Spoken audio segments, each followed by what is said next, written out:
Good evening, I'm Valerie Pritchett. I'm Alicia Richards, so glad you're with us. Should a popular cyber charter school based in Harrisburg be audited? It comes after the group learned what some families are spending their money on with cash reimbursements. Daniel Hamburg joins us now with more. Daniel. Valerie and Alicia, education voters of Pennsylvania want the Auditor General to investigate Commonwealth Charter Academy, saying CCA isn't spending taxpayer money wisely.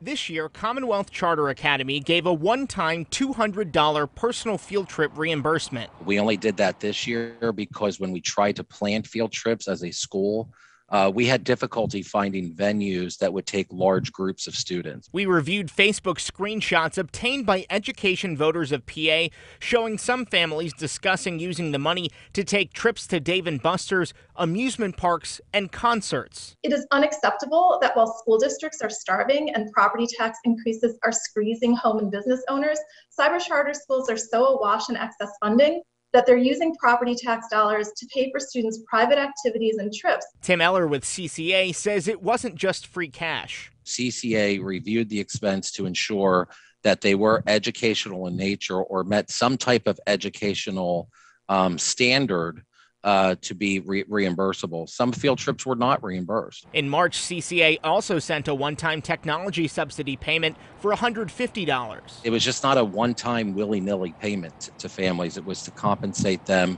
for increased costs that they're experiencing. South Middleton Superintendent Jim Estep says CCA is flush with money because of lawmakers. To some degree, I don't blame them for trying to figure out ways to pass it on to the kids. But is that what we should be doing with taxpayer dollars at the expense of the 500 regular public school districts?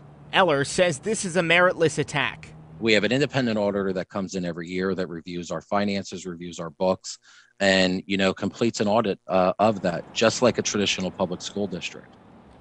CCA conducts its own independent audit apart from the state. We should note in March, the Auditor General said school audits will return to the State Department of Education. In the studio, Daniel Hamburg, ABC 27 News. Thank you, Daniel.